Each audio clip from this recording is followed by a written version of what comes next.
एक संत बैठे थे अपनी कुटिया में, अपनी ही मस्ती में। जिज्ञासु आया और उन्होंने सवाल किया कि हमें यह बताइए कि धर्म क्या है, साधना क्या है, जीवन जीने का मार्ग क्या है। संत ने कहा, तुम ये सब जानना क्यों चाहते हो? शिष्य ने कहा कि मुझे मुक्त होना है, मुझे बंधनों से मुक्त होना है। इतना सुनना था कि संत हंसने लगे और बहुत जोर जोर से हंसने लगे, पागलों की भांति।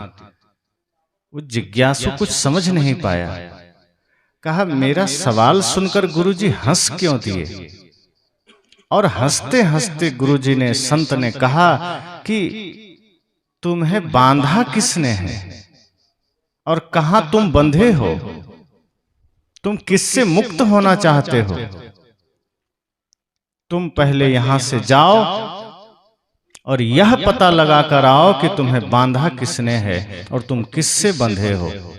जब तुम्हें अपने बंधन का पता चल जाएगा, उसी दिन मैं मुक्ति पर कोई चर्चा करूंगा, कोई बात करूंगा। क्योंकि तुम्हें अपनी बीमारी का पता ही नहीं है, तुम मेरे पास दवा लेने आ गए हो। तुम्हें होता क्या है पहले ये तो बताओ। तुम्हें अपनी समस्या का पता नहीं है, तुम समाधान खोजने आ गए। शिष्य भी सोचा कि कैसा गुरु है, बिना उत्तर दिए हंसते हुए मुझे भेज रहा है। और संत हंसे जा रहे हैं, हंसते हंसते कह रहे हैं कि तुम यहां से निकलो और जाकर पहले अपने बंधन का पता लगाओ, पहले अपने प्रश्न का पता लगाओ, पहले अपनी समस्या का पता लगाओ, और शायद उसके बाद जब तुम मेरे पास आओगे तो मैं कोई उत्तर दे पाऊंगा। शिष्य चला गया। काफी दिनों के बाद वो शिष्य लौटा और अब की बार शिष्य हंसता हुआ लौटा। गुरु शांत हैं, संत शांत हैं, लेकिन अब शिष्य हंसता हुआ आया और वैसे ही पागलों की भांति हंस रहा है। गुरुजी ने कहा, बंधन का पता लगा लिया? कहा, बस यहां से जाते ही सब जान लिया, इसलिए सिर्फ आपके हंसी का जवाब हंसी से देने आया हूं। मुझे भी पता चल गया कि कोई बंधन नहीं था, किसी ने बांधा नहीं था, मैंने ही बांध रखे थे संसार को, मैंने ही पकड़ रखे थे माया को। और जैसे ही आपकी हंसी मुझे मिली, उस हंसी से मुझे चोट लगी और मैं तलाश में लग गया कि मुझे बांधा किसने है, मुझे पकड़ा किसने है। अच्छा हुआ जो उस दिन आप हंस करके विदा कर दिए। अगर आप कोई दो चार सूत्र बता देते, कोई शब्द बता देते, तो मैं तो उसी में अटक जाता। लेकिन आपने हंसी ऐसी करी, आपकी हंसी इतनी खतरनाक थी कि मेरे हृदय में डायरेक्ट चोट लगी और मैं तलाश में लग गया कि मुझे बांधा किसने, मैं किससे बंधा हूं। और जब गहराई में उतरा, तब उस दिन जान पाया कि ये तो नाहक ही भटक रहे थे। किसी ने बांधा कहाँ है, किसी ने पकड़ा कहाँ है। और जब किसी ने बांधा ही नहीं है तो मुक्त किससे होंगे? जब बंधन का ही पता चल गया कि किसी ने नहीं बांधा, तो मुक्ति की बात झूठी हो गई। फिर मुक्ति तो है ही भीतर, मुक्त स्वरूप तो हम हैं ही, फिर मुक्ति पाने की बात कहाँ हुई? जब घर में साफ सफाई रहती है तो हम थोड़े कहते हैं कि कचड़े को फेंक दो बाहर। जब कचड़ा है तभी तो कहेंगे कचड़े को फेंक दो। जब सफाई भीतर है तब कचड़े को फेंकने की बात नहीं आती। तब शिष्य गुरु की बात एक हो गई। गुरु ने कहा कि अब तुम जान लिए, अब तुम पा गए। और यही सत्य है। बाहर से हमें दिखता जरूर है कि माया ने हमें पकड़ रखा है, संसार ने हमें पकड़ रखा है, वस्तुएं हमें पकड़ रखी है, प्रपंच हमें पकड़ रखे हैं, लेकिन हकीकत यह है कि हम उसे पकड़ रखें। और जब हमारी प्रबल इच्छा नहीं होती है बंधनों से छूटने की, तब तक हम छूट नहीं सकते हैं। हम रास्ते खोजते हैं, हम उपाय खोजते हैं, तलाशते हैं। जैसे किसी आदमी को आदत हो गई शराब पीने की, तो बाहर से तो मन करता है, भीतर से उतना नहीं करता कि लोग क्या कहेंगे, चलो छूट जाए तो अच्छा है। इसकी आदत अगर मिट जाए तो अच्छा है। तो वो बाहर बाहर इंतजाम करता है, प्रयास करता है। 2-4 दिन छोड़ा, फिर चुपके से रात में पी के सो गया, फिर कहीं जाके पी लिया। यानी भीतर से जिस दिन भाव नहीं जगा शराब छोड़ने का, तो दुनिया प्रयास कर ले, कितना इंतजाम कर ले, वो शराब नहीं छोड़ पाता। आप खुद अनुभव करें। आप चाय पीते हैं, अगर किसी ने आपको कहा कि चाय छोड़ दीजिए, तो लोक लाज में 1 आध दिन आप छोड़ देंगे, लेकिन आपके भीतर से यह भाव बना है कि नहीं, चाय तो हमें चाहिए ही चाहिए, नहीं मिलेगी तो सिर दुखने लगेगा, और तब तक आप चाय नहीं छोड़ सकते।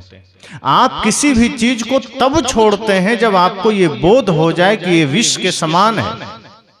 आपको किसी ने चाय का प्याला दिया और उसी वक्त आपको पता चल जाए कि इसमें जहर मिला हुआ है, आप चाय का प्याला फेंक देते हैं, क्योंकि आपको ये झटका लगता है कि इसमें जहर है।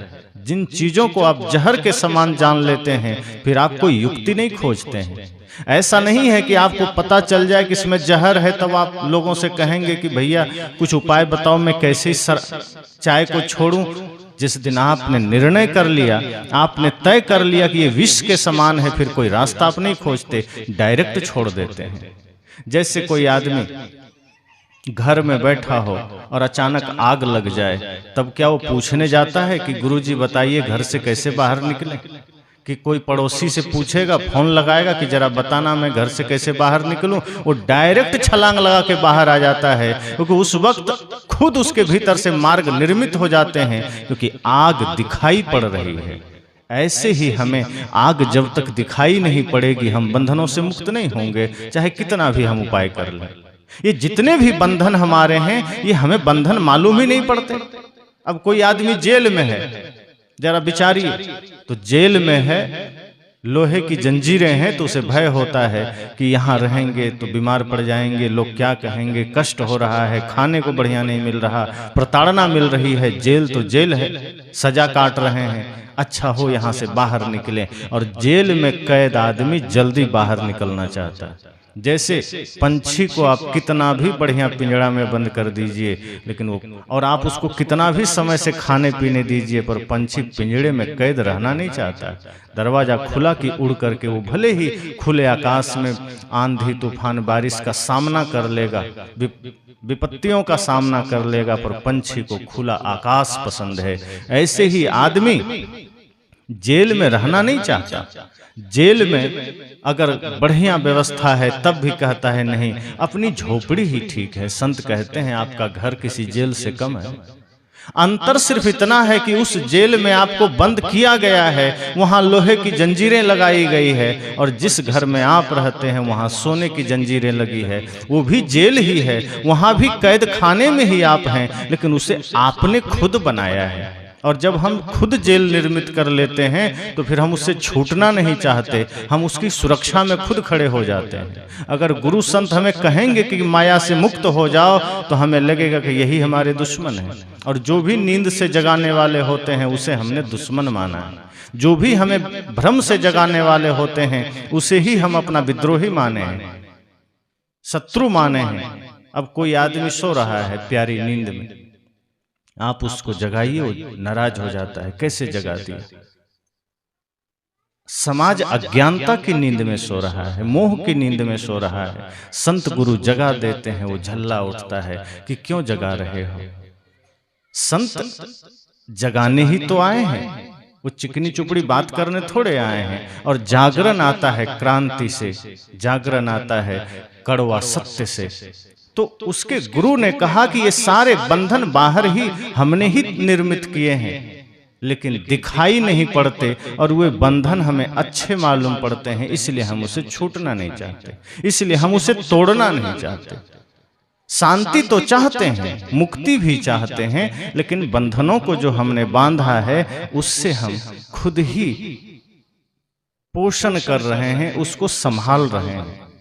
सदगुरु कहते हैं कि ये जीवन इसलिए नहीं मिला कि तुम जेल में बिताओ, बंधन में बिताओ। जन्म बंधन में हुआ, लेकिन मृत्यु बंधन में रहते हुए ना हो जाए, ये ध्यान रखना। लोग कहते हैं कि भगवान कृष्ण का जन्म जेल में हुआ, तो वो जेल में जन्म एक प्रतीक है कि बंधन में सबका जन्म होता है।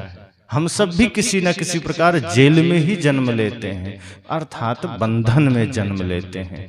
पर सद्गुरु कहते हैं कोशिश ऐसी करना कि मृत्यु जेल में ना हो पाए, वो जंगल में हो, स्वतंत्रता में हो, वो बंधनों से मुक्त अवस्था में हो, अनासक्त अवस्था में हो। तो गुरु ने समझाया और शिष्य भी इशारे में ही समझ गए। शिष्य भी उस कोटि का था कि वो समझ गया, वरना वो भी बाद में हंसने लगा कि हम तो जो प्रश्न ही नहीं था हम उसका उत्तर खोजने चले थे, जो समस्या ही नहीं थी हम उसका समाधान खोजने चले थे।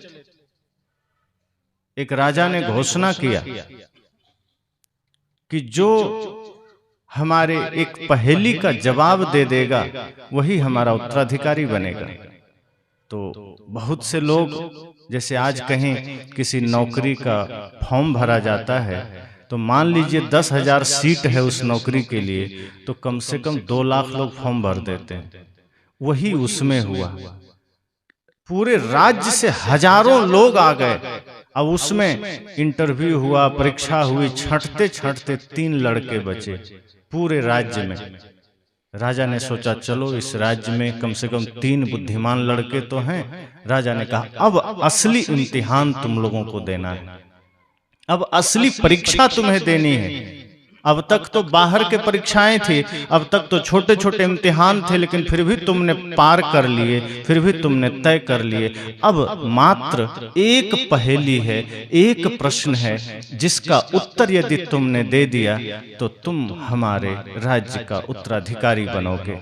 तीनों ने सोचा ठीक है, यहाँ तक आ गए हैं तो आगे भी पहुंचेंगे। तो राजा ने कहा कि पहेली यह है कि पास में ही कमरा है, हम तुम्हें तीनों को इसी कमरे में बंद कर देंगे और बाहर से कुंडी लगा देंगे, ताला भी लगा देंगे। अब पहेली यह है कि तुम्हें अंदर से ही बाहर का ताला खोलना है, अंदर से ही बाहर का दरवाजा, बाहर का कुंडी खोलना है और तुम्हें बाहर आ जाना है। और जो पहले यह काम करके बाहर आ जाएगा वही इस राज्य का उत्तराधिकारी बनेगा। तीनों ने कहा जब इतना एग्जाम पास कर गए, इतनी परीक्षा पास कर गए, तो छोटा सा कर लेंगे। अब तीनों कमरे में घुसे, राजा ने बाहर से कमरा बंद कर दिया, जो था कुंडी ताले सब लगा दिए। उसके बाद तीनों बैठ गए, विचार करने लगे, सोचने लगे। उसमें से एक लड़का था, कुछ देर विचार किया, बात कुछ समझ में नहीं आई, वो चादर तान के सो गया। 2 लड़कों ने देखा कि तो पहले ही हार मान लिया 10 मिनट में, लगता है अब हम ही 2 बचे हैं। अच्छा हुआ एक प्रतिद्वंदी कम हो गया, अब हम 2 बचे हैं, 2 में से किसी एक को सफलता जरूर मिलेगी। और ये दोनों थोड़ा चालाक थे, ये कुछ किताबें भी छिपा कर ले आए थे कि शायद कहीं कोई उत्तर मिल जाए। बिना कुंजी के, बिना ताले के, बिना चाबी के बाहर का ताला खोलना है, अंदर होता तो कुछ भी उपाय कर लेते, दोनों मिलके ऐंठ उठ के तोड़ देते, लेकिन बाहर का ताला है, कोई उपाय तो करनी पड़ेगी। अब दोनों किताबें उलट रहे हैं, पोथियां उलट रहे हैं, बार बार उलट रहे हैं, इस किताब में नहीं तो दूसरा किताब, तीसरा किताब, वो पूरे शरीर में किताबें छिपा लाए थे। आजकल भी बच्चे एग्जाम में ऐसा करते थे, अब थोड़ा कैमरे का जमाना आ गया तो ये मुश्किल होता है, अब नहीं कर पाते।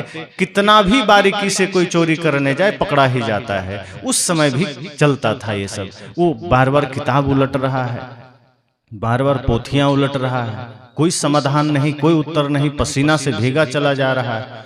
आधी रात हो गई, खोजते खोजते उत्तर, रात का अंतिम प्रहर चालू हो गया, ब्रह्म मुहूर्त का 3 बजे का समय आ गया।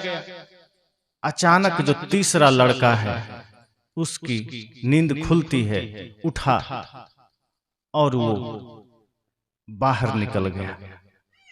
लेकिन बाहर कैसे निकला ये पहेली बन गई। अब 2 लड़कों को पता भी नहीं चला कि ये तीसरा जो सो रहा था वो अचानक बाहर निकल चुका है, और ये दोनों अभी तक किताबें उलटने में लगे हैं कि कितना जल्दी कोई उत्तर मिल जाए और सुबह होने से पहले हम इसका समाधान कर लें। और वो निकलता है, राजा के पास जाता है। राजा कहते अरे तुम पहले बाहर आ गए, तुमने पहेली सुलझा लिया? कहे हाँ सुलझा लिया। राजा ने कहा वो दोनों कहाँ? कहा वो दोनों अभी भी किताब उलट रहा है। कहा अच्छा, तो राजा उस युवक को लिया, कहा अब तुम मेरा उत्तराधिकारी बनोगे। लेकर के कमरे के पास आया, दरवाजा खोल करके अंदर राजा आते हैं, कहते हैं बंद कर दो, पोथियां उलटना। जिसे निकलना था वो निकल गया। दोनों अवाक रह गए, देखने लगा ये कैसे संभव हुआ। किताब हम उलट रहे हैं, मेहनत हम कर रहे हैं, तो चादर तान के सो रहा था, इसकी तो खर्राटे भी सुनाई दे रहे थे, निकला कैसे? इसने तो कोई मेहनत ही नहीं किया, इसने तो कोई उपाय ही नहीं किया। उपाय तो तब से मैं किए चले जा रहा हूं। हम दोनों को हालत देखिए, आंखें चढ़ गई है, किताबों को उलटते उलटते, देखते देखते, आखिर ये कैसे निकला? राजा ने कहा हाँ ये बात तो सही है। कहा बताओ तुम कैसे निकले? कहा जब मैं देखा, अंदर जैसे ही आया मैं देख लिया, अंदर से तो कोई समस्या नहीं, ताला बाहर से है, तो मैं इसका क्या उपाय करूं? मुझे लगा ये मुझसे होगा ही नहीं और मैं सो गया। लेकिन सोते सोते अचानक ध्यान आया कि एक बार दरवाजा में ठोकर मार के देख लूं, क्या पता बाहर ताला ही ना हो और खुल जाए। ये ख्याल आया और मैं उठा और एक लात मारा और सच में दरवाजा खुल गया, क्योंकि बाहर से कोई ताला ही नहीं था। और झूठ के वो किताबें उलट रहे थे कि कोई ताला का चाबी मिल जाए। ताला हो तब तो चाबी मिले, प्रश्न हो तब तो उत्तर मिले। उस लड़के ने कहा कि मेरे मन में अचानक ख्याल आया, मैं उठा, एक लात मारा, दरवाजा खुल गया और मैं आपके पास आ गया। राजा ने कहा तुम्हारे माइंड को मैं दाद देता हूं, यही मैं जानना चाहता था कि बिना प्रश्न के कहीं तुम उत्तर तो नहीं खोजे चले जा रहे हो, बिना समस्या के कहीं तुम समाधान तो नहीं खोजे चले जा रहे हो, बिना बंधन के कहीं तुम मोक्ष तो नहीं खोजे चले जा रहे हो। अगर तुमने बंधन को जान लिया है, तुमने प्रश्न को जान लिया है, तो सब कुछ सरल हो जाएगा। राजा ने कहा तू मेरे राज्य का उत्तराधिकारी बनेगा। ये तो पोथियां उलटते रह गया, ये तो शास्त्र उलटते रह गया। और जो भी अपने जीवन में शास्त्र उलटते रह जाता है उसे कभी मुक्ति का मार्ग नहीं मिलता है। जो अपने जीवन में पोथियां उलटते रह गया उसे कभी मुक्ति का मार्ग नहीं मिलता है। सद्गुरु कहते हैं मुक्ति का मार्ग उसे मिलता है जो स्वयं को पढ़ने लग जाता है, जो स्वयं को जानने लग जाता है, जो शब्द शास्त्र से मुक्त हो जाता है और जो इससे मुक्त हुआ मुक्ति का अधिकारी बन जाता है। वरना हम तो बाहर ही प्रश्न छोड़ करके उत्तर खोजने में उलझने लग जाते हैं। ऐसा कई बार आप लोगों के साथ हुआ होगा। कई बार ऐसा होता है, गाड़ी के संबंध में घटना ऐसी हमें भी स्मरण आई कि कुछ सामान गाड़ी में रखे थे, हमारे एक साथी थे बहुत पहले। अब वो 1 घंटे से परेशान है कि गाड़ी से सामान निकालना है, चाबी कहाँ है, चाबी कहाँ है। अब वो उसके चक्कर में कहीं यहाँ वहाँ, जो ड्राइवर कहीं चले गए थे, तो 2-4 किलोमीटर बाइक से चक्कर लगा लिया। अंत में जब वो आया और वहीं खड़ा होकर के सोचा एक बार ऐसे ही चेक कर लेते हैं, खोला तो गाड़ी खुल गई, लॉक ही नहीं था। कहा इसके चक्कर में 1 घंटे परेशान हुए। ऐसा कई बार होता है कि हम प्रश्न का उत्तर खोजने चले जाते हैं, प्रश्न होता ही नहीं। हम समस्या का समाधान खोजने चले जाते हैं, समस्या होती ही नहीं है। सद्गुरु कहते हैं आप मुक्ति की तलाश में पहले निकल गए, बंधन को जाना ही नहीं। आपने ये देखा ही नहीं कि बंधा कौन है, आपने ये जाना ही नहीं कि आपको बांधा किसने है। एक गुरु चौराहे पर खड़े थे अपने शिष्यों के साथ। एक किसान हाथ में रस्सी पकड़े गाय को ले जा रहा था। गाय के गले में एक डोर बंधी थी, रस्सी, और उसका दूसरा छोर किसान के हाथ में था। तो गुरु तो जो वाकई गुरु होते हैं वो तो हर एक चीज से ज्ञान निकाल लेते हैं। रुक गए, देखने लगे। अपने शिष्य से उन्होंने कहा बताओ कौन बंधा है? शिष्यों ने कहा गुरुजी ये तो दिख रहा है, गाय बंधी है, किसान मालिक है, हाथ में पकड़ा है। कहा ठीक से देखो। कहा हाँ वो तो दिख रहा है, गाय के गले में रस्सी है और किसान हाथ में लेकर खड़ा है, तो गाय ही तो बंधी है। तो गुरुजी ने कहा अच्छा ठीक है, ये बताओ कि जो रस्सी गाय के गले में बंधी है और दूसरा छोर किसान के हाथ में है, अगर हम बीच में रस्सी काट दें तब? कहा तब तो मामला उल्टा हो जाएगा। कहा कौन किसके पीछे भागेगा? अगर हम रस्सी को बीच से काट दें तो गाय आदमी के पीछे भागेगी या आदमी गाय के पीछे भागेगा? कहा नहीं, तब तो आदमी ही गाय के पीछे भागेगा। कहा बताओ बंधा कौन है? गाय बंधी हुई नहीं है, रस्सी भले ही गाय के गले में है लेकिन बंधा हुआ किसान है, क्योंकि जैसे ही गाय की रस्सी कटेगी गाय भागेगी, किसान पीछे पीछे भागेगा क्योंकि मेरी गाय है। इसलिए ये तुम्हें दिखाई तो दे रहा है कि रस्सी गाय के गले में है, लेकिन गहराई से देखो, आंखें बंद करके देखो तो मामला उल्टा नजर आएगा।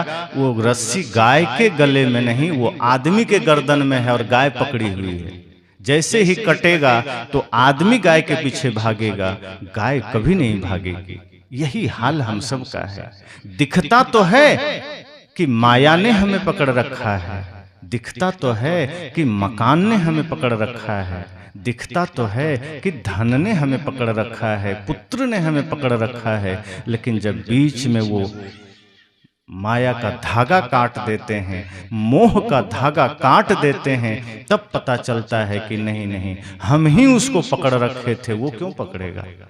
हमने उसको पकड़ा है, हम ही ने उसको जकड़ा है।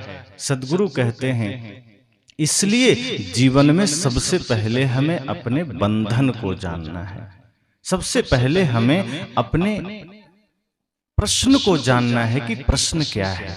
जीवन में प्रश्न अगर पता चल जाए तो उत्तर खोजा जा सकता है। अब किसी डॉक्टर के पास आप जाएं, अगर बीमारी का पता नहीं चले तो वो आप पर फिर प्रैक्टिकल करना शुरू कर देता है। अब बीमारी पता चल जाए तो एक दवा काफी है, और आप ये गांठ में बांध लीजिए, अगर कहीं जाइए और एक बीमारी के लिए अगर आपको डॉक्टर ने 5 प्रकार की दवा दी है तो आप ये बिल्कुल समझ जाइए कि दवा तो एक ही होगी काम की, 4 इसलिए है कि पता नहीं ये नहीं तो ये काम करेगी, क्योंकि पता ही नहीं बीमारी क्या है। और जिसको बीमारी पता चल जाती है फिर उसको ज्यादा दवाएं डॉक्टर नहीं दिया करते। जो बिल्कुल अनुभवी डॉक्टर्स होते हैं वे 1 से 2 दवा देते हैं कि जाओ इसी में ठीक हो जाओगे, गारंटी लेते हैं, अनुभव उनका इतना पक्का हो जाता है। पर जब अनुभव नहीं है, हम पढ़कर आते हैं तो फिर 1 से 2, 2 से 4, 4 से 10 दवाएं लिख करके उसका घर ही मेडिकल हॉल बना देते हैं। आज हर आदमी का घर आप देखेंगे तो लगेगा मेडिकल हॉल हो गया। छोटी छोटी दवाएं आपको सब मिल जाएगी, और कोई आदमी ऐसा नहीं मिलेगा जो बिना दवा के बैठा हो। सुबह से शाम तक कोई न कोई समय में दवा खा रहे हैं, किसी न किसी रोग से ग्रस्त हैं, किसी न किसी पीड़ा से ग्रस्त हैं, दवा लिए चले जा रहे हैं। तो बीमारी का पता नहीं है, दवा ज्यादा हम लेंगे। बीमारी का पता चल जाए, दवाएं कम हो जाएगी, फिर उन बीमारियों को ठीक करने का हमारे पास फार्मूला भी आ जाएगा। ऐसे ही हम मन के बंधन के बारे में करते हैं। जब मन का बंधन ही पता ना हो, हमारे जीवन के बंधन ही हमें मालूम ना हो, तो हम तमाम तरह के फिर तरकीबें खोजते हैं, तमाम तरह के उपाय खोजते हैं, फिर तमाम तरह के प्रयास करते हैं, और वो सब विफल होते हैं। और अंत में हम यही कहते हैं क्या करें, माया ने पकड़ रखा है, क्या करें, संसार ने हमें बांध रखा है। और जो आदमी भगवान को मानता है ये कह देता है क्या करें, भगवान की माया है, हम उससे कैसे बच सकते हैं, भगवान ने ही दिया है ये सब, भगवान ने ही पीड़ा दिया है, वो ही जाने जैसा करे, वही जो करना है वही करे। अगर हम अपनी पीड़ा को नहीं समझ पाते हैं, ठीक नहीं कर पाते हैं, हम अपने बंधन को नहीं समझ पाते हैं, दिमाग काम नहीं करता है, तो हम क्या करते हैं, भगवान पर टाल देते हैं। अब घर में कोई समस्या आई तो कह दिए अरे भगवान की कृपा से हो गया, क्या करना, अब भगवान ने ही करा दिया तो हम क्या करें। अब किसी का भैंस का बच्चा भी मर गया तो क्या करें, भगवान की दया है, सब हो गया, भगवान ही जैसा चाहें। और फिर आदमी एक दोहा भी बोल देता है, होई है वही जो राम रचि राखा, को कही तर्क बढ़ावहि शाखा, या सबहि नचावत राम गोसाई, कि यहाँ कौन माया से बंधेगा, माया ही भगवान की है, ये सब कुछ तो भगवान की है। हम कौन होते हैं माया से मुक्त होने वाले, हम कौन होते हैं मुक्ति के तरफ जाने वाले। भगवान चाहेंगे तो मुक्ति में भी चले जाएंगे, भगवान चाहेंगे तो माया से भी मुक्त हो जाएंगे। अब किसी को कहिए सत्संग में चलोगे, आदमी कहता है ऊपर वाले की इच्छा होगी तो चले जाएंगे। मतलब भगवान को इतना भी पता नहीं है कि हम इसको सत्संग में जाने से न रोकें। भगवान की इच्छा होगी तब आप जाएंगे, तो भगवान की क्या इच्छा ही नहीं होती कि तुम सत्संग में जाओ। शराब खाने में जाने के समय हम कहाँ सोचते हैं कि अरे भगवान की इच्छा होगी तो शराब पी लेंगे, तब तो हम सोचते हैं नहीं अपनी इच्छा हो गई पी लेना है। पाप करते समय हम भगवान की ओर नहीं देखते हैं, अधर्म करते समय हम भगवान की ओर नहीं देखते हैं, लेकिन धर्म के मार्ग पर चलना हो प्रेम के मार्ग पर चलना हो, मुक्ति के मार्ग पर चलना हो, तो हम सोचते सब भगवान की इच्छा से, भगवान ने चाहा तो हो जाएगा, भगवान ने चाहा तो संभव हो पाएगा। और यही समस्या है कि माया प्रबल होती चली जाती है, क्योंकि हमने मान ही लिया है कि माया ही भगवान की है। अब जब माया ही भगवान की है तो छूटने का कोई उपाय नहीं, फिर तो कुछ करने की जरूरत ही नहीं है, फिर तो सारे काम भगवान के हैं। अब इसका अर्थ तो ये हुआ कि ये जितने कोर्ट कचहरी पुलिस थाना है ये सब झूठ है, क्योंकि सब कुछ भगवान की इच्छा से है। तो ये कोर्ट कचहरी खोलने का अर्थ क्या हुआ? आदमी तो कारण है नहीं।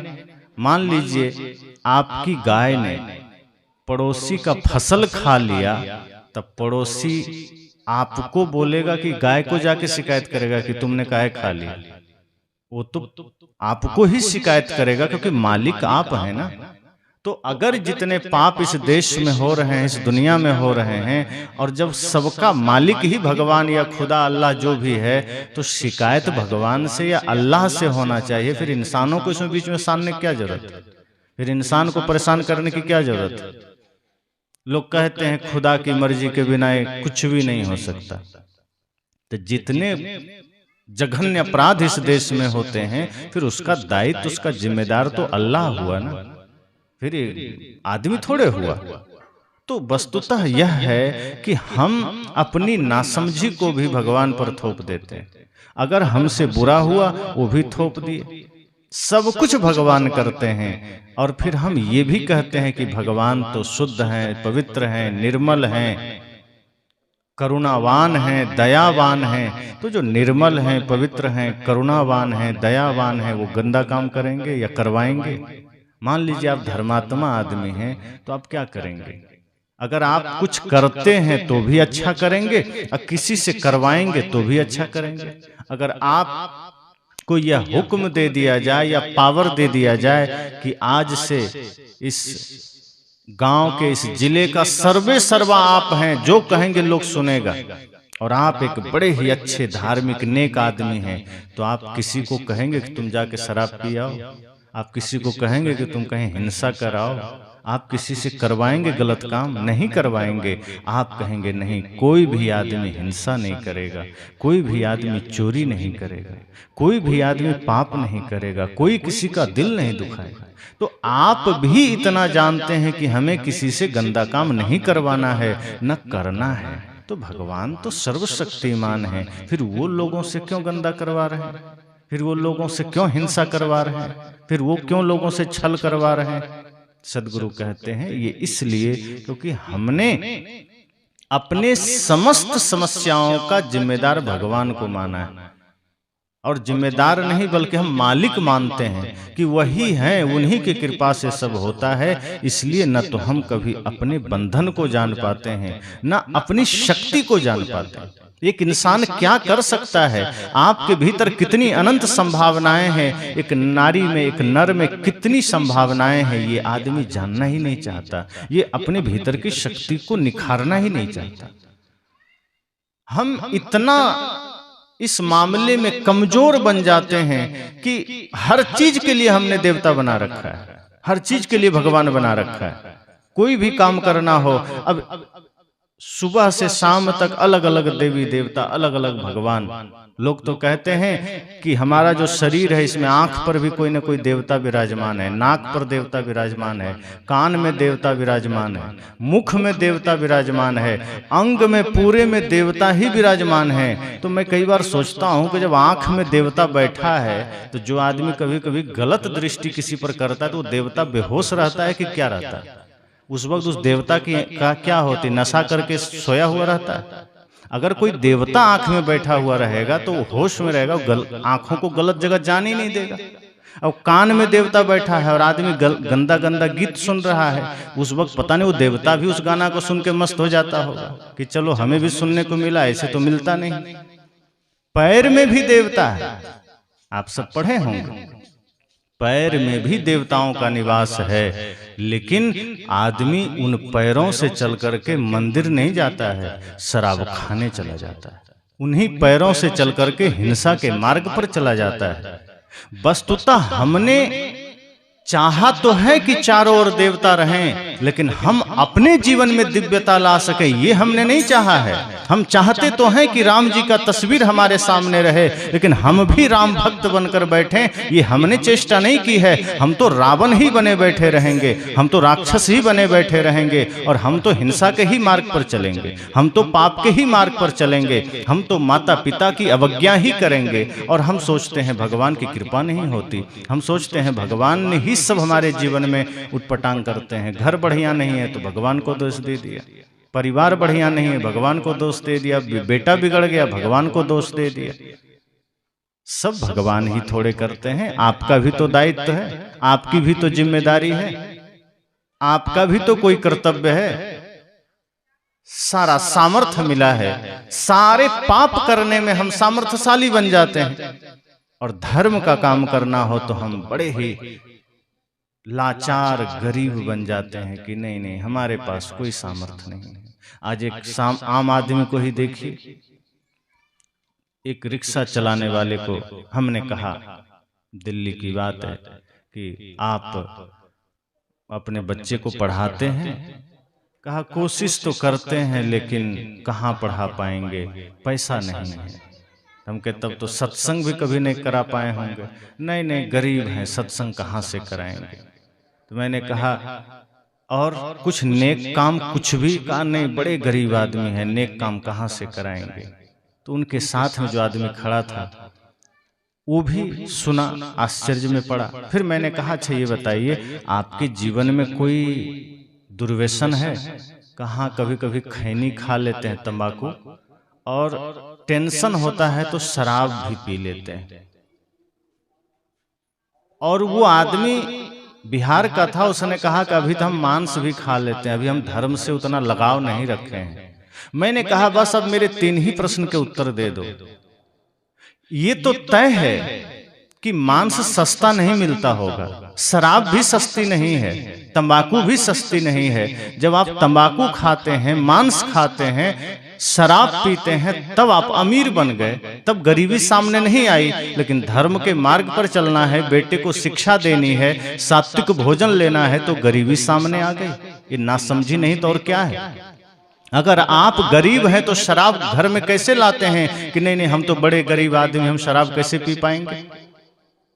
आज आलू प्याज टमाटर के रेट बढ़ जाए तो आदमी सड़कों पर उतर आता है कि महंगाई बढ़ गई, और शराब का रेट अगर 4 गुना भी बढ़ जाए तो किसी शराबी का आंदोलन करते देखे हैं आप कि नहीं नहीं बड़ा गड़बड़ हो गया, ये शराब का रेट बढ़ा दिया, सरकार बदल देंगे, नहीं रेट कम करो।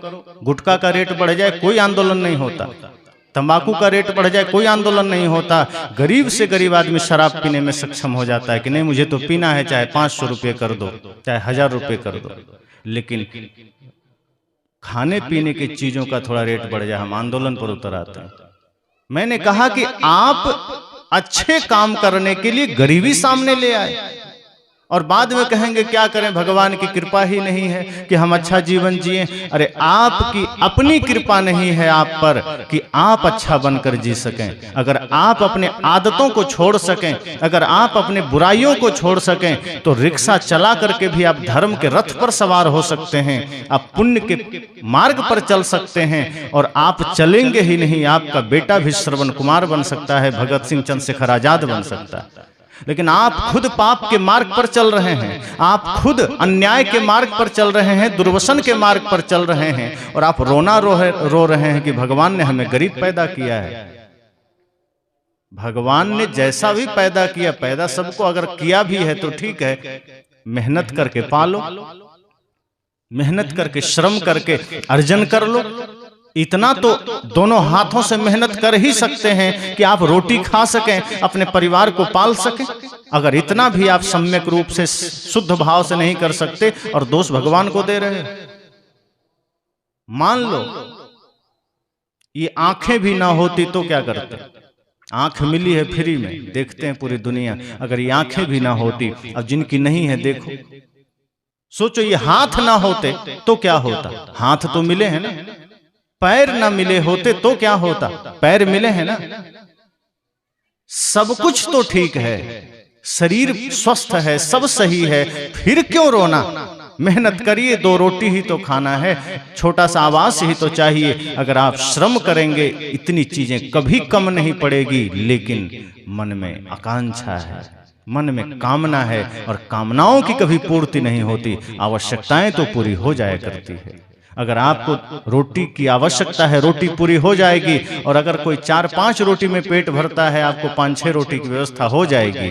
लेकिन 5 रोटी खाने वाला आदमी सोचे कि नहीं, मुझे अभी 50 रोटी चाहिए, 5 अभी के लिए और 20 आगे के लिए, 25 आगे के लिए, ऐसे करके हमको 500-1000 रोटियां चाहिए। एक दिन में मिलेगा? नहीं मिलेगा। और खाओगे एक दिन में? और क्या एक दिन की बनी रोटी सप्ताह भर खाना है?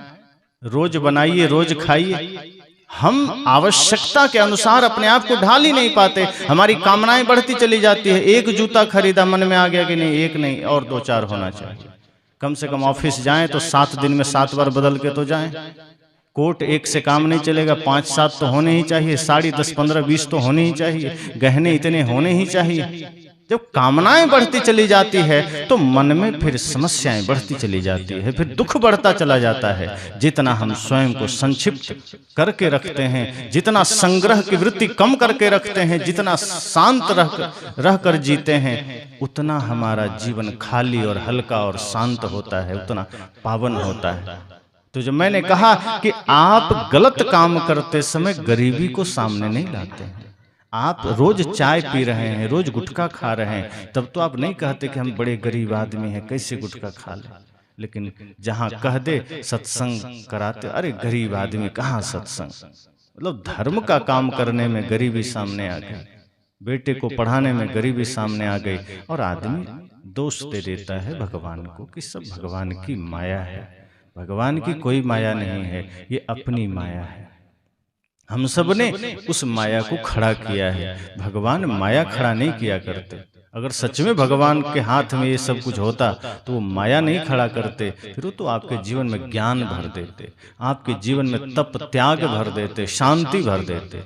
ये सब हमने ही किए हैं। हम ही तो नए नई चीजें गढ़ते चले जाते हैं, नए नए जगह मन अटकाते चले जाते हैं। हमारे भटकाव का कारण कोई दूसरा नहीं है, हमारी समस्या का कारण कोई दूसरा नहीं है, हमारे दुख का कारण कोई दूसरा नहीं है। जब राम जी से लोगों ने कहा कि बड़ा गलत हुआ आपके साथ, सबने गलत किया, और माता कैकेयी के वजह से आपको दुख मिला, आपको पीड़ा मिली, आपको संताप मिला, वरना आपको वनवास नहीं होता। श्री राम ने क्या कहा? काहुन को सुख दुख कर दाता, निज कृत क्रम भोग सुन भ्राता। कहे भ्राता, किसी को कोई सुख दुख देने वाला नहीं है, और तुम जो ये सोचते हो कि माता कैकेयी या मंथरा के वजह से मैं दुखी हुआ हूं, नहीं नहीं, ऐसा नहीं। कोई मेरे ही कर्म होंगे ऐसा जो कुछ अशुभ हो गए होंगे, मेरे ही कोई दोष होंगे जो अशुभ हो गए होंगे, उसी का परिणाम मुझे मिला है। इस धरती पर सुख दुख देने वाला कोई दूसरा नहीं है। इस भ्रम में मत रहना कि कोई दूसरा सुख दुख देता है। हमारे ही कर्म, हमारे ही बनाए जाल हमें सुख या दुख देते हैं। अगर हमने माया खड़ी कर रखी है, हमने बंधन बनाए हैं, हमने जाल बुने हैं, उसमें हमें ही फंसना है। और अगर हमने गुरु संत का संग करके अपने बनाए जाल को काट सके तो हमें ही सुख मिलता है, हम ही उस सुख के कारण बनते हैं, हम ही उस शांति के कारण बनते हैं। अगर हम जीवन में ध्यान को धारण करते हैं, सत्संग को धारण करते हैं, तो हम ही अपनी शांति के भी कारण होते हैं, और समाज में शांति के भी हम ही कारण होते हैं। इसलिए कोई दूसरा कारण नहीं है। अगर भगवान को सब कुछ करना होता तो इस देश में, इस संसार में आज इतनी लड़ाइयां ना होती, फिर इतने युद्ध ना होते, वो करने ही नहीं देते। फिर ये राम मंदिर का मामला ये हजारों साल अटका ना होता, राम जी कब के ठीक ठाक कर दिए होते, उनके लिए कोई बड़ी बात नहीं थी। और आज आप मथुरा जाएं, भगवान कृष्ण का मंदिर देखिए, जहां उनका जन्म हुआ है, देख करके दुख होता है। मस्जिद बना हुआ है ऊपर, और नीचे छोटे से दीवार में दिखाया गया कि यहाँ भगवान कृष्ण का जन्म हुआ। जिस देश की पहचान राम कृष्ण से हो, बुद्ध महावीर सदगुरु कबीर से हो, जिस देश की पहचान वीर वीरांगनाओं से हो, उस देश में दुख होता है कि आज भी भगवान कृष्ण का मंदिर वहां पर है और ऊपर मजार बना हुआ है, मस्जिद बना हुआ। भगवान कृष्ण अगर सच में होते वो ठीक कर लेते, लेकिन वो नहीं है, इसलिए ठीक नहीं कर रहे। वो दायित्व हमारा है, वो कर्म हमारा है, वो कर्तव्य हमारा है। 1000 साल देश गुलाम रहा, 800 साल मुगलों के गुलाम रहा, 200-250 साल अंग्रेजों के गुलाम रहा। अगर कोई भी एक देवता यहाँ होते प्रेजेंट में, वो इतना समय नहीं लगने देते, एक क्षण में मुक्त कर देते। लेकिन उन्होंने, हमारे भगवानों का भी कहना है, हमारे संतों का भी कहना है कि हर काल के अनुसार जिम्मेदारियां बदल जाती हैं। इस समय ये सब जिम्मेदारी हमारी और आपकी है। ये मत सोचिए हाथ जोड़ करके कि ऊपर कोई भगवान आएंगे और हमारा कल्याण कर जाएंगे। अब आपको ही वो भीतर की भगवत्ता को जगाना है, अब आपको ही अपने भीतर की सोई हुई शक्ति को जगाना है। अगर कहीं कुछ भी गलत हो रहा है तो इंतजार मत करिए कि राम जी आके ठीक कर जाएंगे। उनको जब करना था करके चले गए, अब आपका समय है, अब आपका टाइम है, आपको ही करना है। और ये चीज भगत सिंह को पता चल गई थी, ये बात चंद्रशेखर आजाद को पता चल गई थी, ये बात वीर शिवाजी और महाराणा प्रताप को पता चल गई थी, यही बात नेताजी सुभाष चंद्र बोस को पता चल गई थी, यही बात वीरांगना लक्ष्मीबाई को पता चल गई थी। इसलिए उन्होंने इस देश के लिए स्वयं की कुर्बानी दे दी और तब जाके हम आजाद हुए। और हम सोचते हैं कि हमारा काम भगवान कर देंगे। हमारे मार्ग में बाधा आ रही है तो भगवान ने पैदा कर दी, हमारे जीवन में कुछ हो रहा है या होगा तो भगवान कर देंगे। संत कहते हैं ये सारी चेष्टाएं व्यर्थ है। हमें अपनी बंधन को, अपने भ्रम को खुद ही मिटाना है, खुद ही समझना है। वस्तुतः हम खुद ही अपने बंधन के निर्माता हैं, हम खुद ही अपनी समस्याओं के निर्माता हैं, कोई दूसरा नहीं है। आपके जीवन की समस्याओं का लेखक और निर्माता कोई दूसरा नहीं है। आपने ही अपने जीवन का निर्माण किया है, आपने ही अपने समस्याओं का निर्माण किया है। अब यह तय करना है कि हमें आगे क्या करना है। सदगुरु कहते हैं बस आपने खुद को भूला है, आपन पौ आपु ही विसरियो। अपने से आपने खुद को भूला है, किसी दूसरे ने नहीं। और जब खुद ही खुद को भूले हैं तो खुद ही खुद को याद भी करना होगा, खुद ही खुद का स्मरण भी करना होगा कि आप तो चेतन अखंड आत्मा हैं, अविनाशी हैं। आप शरीर में कैसे लुभा गए? ये आंखें भी तो अजीब है ना, ये बाहर का रूप देख करके और माया का संग करके इतना ज्यादा भ्रम में डाल देती है कि लगता यही सब कुछ है। इन आंखों से जो जगत हम देखते हैं इससे ज्यादा सत्य फिर कुछ मालूम ही नहीं पड़ता। लेकिन सदगुरु कहते हैं थोड़ी सी चेतना जगाते हैं, थोड़ा सा तप अगर जीवन में उतरे तो शायद विवेक की आंख जग सके। ये चर्म नेत्रों से, ये बाहर की आंखों से हम जो जगत देखते हैं वो तो निश्चय ही सुखद मालूम पड़ता है, माया भी मालूम पड़ता है, एकदम राग रंग से भरा हुआ मालूम पड़ता है। तो उससे हम मुक्त कैसे हो सकते? जगत को देखना है तो विवेक की आंख जगानी पड़ेगी। अगर आपकी कहीं हड्डी टूट जाए, अंदर कोई फ्रैक्चर हो जाए और कैमरा से फोटो लीजिए तो पता नहीं चलेगा, क्योंकि कैमरा में हड्डी आएगी ही नहीं। सब कुछ ठीक मालूम पड़ेगा कि नहीं कुछ नहीं टूटा है। उंगली क्रैक हो जाए, आप मोबाइल से या कैमरा से, कितना बढ़िया कैमरा हो 5 लाख का, आप फोटो लीजिए कुछ भी पता नहीं चलेगा, लगेगा सब बढ़िया ही तो है, फिर कहाँ टूटा है। यही आंख का काम है। बाहर से लगता है सब अच्छा ही तो है, इतना राग रंग, इतनी खुशियां, इतने ऐशो आराम, इतनी सुख सुविधाओं की चीजें, इतने संसाधन, क्या गलत है? इसी में तो हम डूबे हैं, इसी में तो मन लगा रहे हैं, क्या गलत है? लेकिन सदगुरु कहते हैं ये मोबाइल, ये कैमरा को हटा देना। अगर कभी हाथ, उंगली, पैर कहीं भी फ्रैक्चर हो जाए, हड्डी टूट जाए तो बस एक्सरे मशीन के पास चले जाना। ये वहां कैमरे काम नहीं करते। अगर हड्डी टूट जाए तो ये कैमरे काम नहीं करते, वहां एक्सरे मशीन काम करते हैं। और आप ध्यान देना, एक्सरे मशीन में फिर आपकी बाहर की तस्वीर नहीं आएगी। एक से एक खूबसूरत दिखने वाला इंसान अगर एक्सरे मशीन के सामने खड़ा हो जाए तो उसको देख करके आदमी भाग जाएगा, वो कंकाल ही नजर आएगा, वो भूत नजर आएगा। गलती से अपना ही कंकाल वाला अगर वो निगेटिव देख ले आदमी तो डर जाएगा कि कौन भूत आ गया, क्योंकि एक्सरे मशीन में कोई छिपता नहीं है, कुछ भी बचता नहीं है।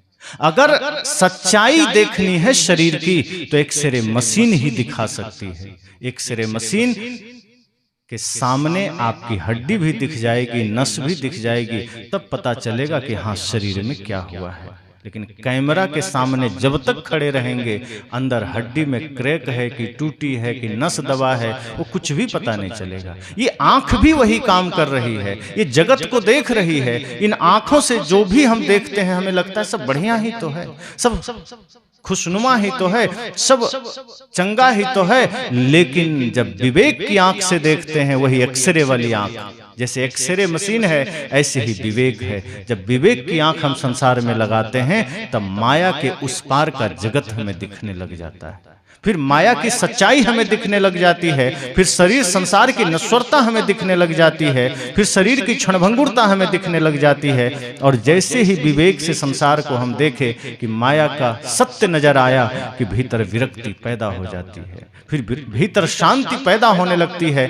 क्यों? क्योंकि मन लौटने लगता है, क्योंकि मन तो राग रंग में भुलाया हुआ है। लेकिन जैसे ही सत्य पता चलता है, जैसे ही नश्वरता का भान होता है, मन लौटता है। और जब मन खुद में लौटता है, तब सत्य जागृत हो जाता है। कुछ करना थोड़े, सत्य के लिए आपको कोई प्रयास नहीं करना है, प्रेम के लिए आपको कोई प्रयास नहीं करना है।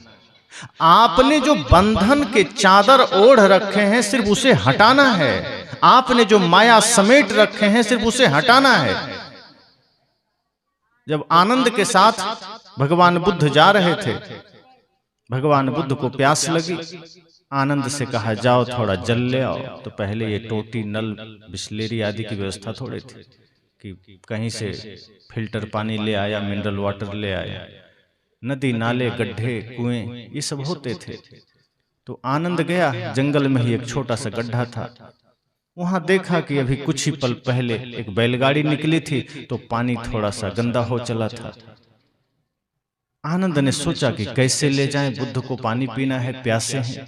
तो थोड़ा उसने सोचा क्यों ना इसमें हल्का सा मैं इसको साफ कर दूं। वो हाथ पैर इधर उधर किया, तो साफ तो ना हुआ, वो पानी और गंदा हो गया। अब वो और घबराया कि साफ ना हो सका, हम पानी कैसे पिलाएंगे। फिर वो उठा, लाचार होकर के, अनमने भाव से दुखी होकर बुद्ध के पास गया, कहा प्रभु क्षमा करना। पानी लेने तो गया था, पानी मिल भी गया था, लेकिन वो पानी गंदा हो चला था और मैंने बड़े प्रयास किए। ये शब्द महत्वपूर्ण है, ध्यान दीजिएगा। उसने कहा मैंने बड़े प्रयास किए पानी साफ हो जाए। बुद्ध ने कहा फिर से कहना, कहा मैंने बड़े कोशिश की, मैंने बड़े प्रयास किए कि पानी साफ हो जाए। क्या बस यही भूल हो गई तुमसे? सच तो यह है कि अगर पानी गंदा था तो तुम्हें कुछ करने की जरूरत नहीं थी, सिर्फ प्रतीक्षा करनी थी। वो सारी गंदगी खुद नीचे बैठ जाती। अब उसमें तुम हाथ पैर जितना पटके उतना गंदा होता चला गया, वो उतना दूषित होता चला गया।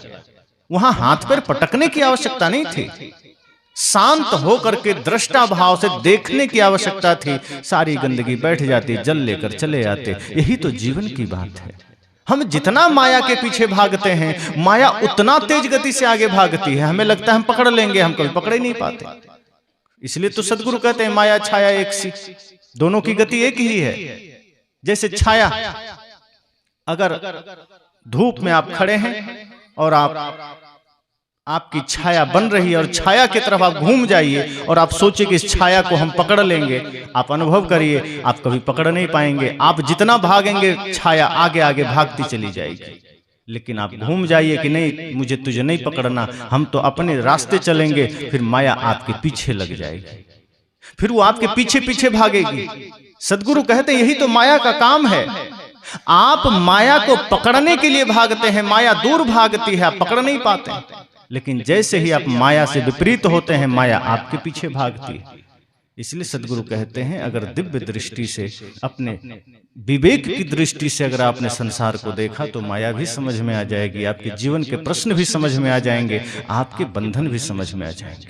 और जिसे बंधन समझ में आ गया, मुक्ति वहीं घटित हो जाती है। बुद्ध से लोगों ने कहा आपने क्या किया तो बुद्धत्व को पाया, क्या यत्न किए?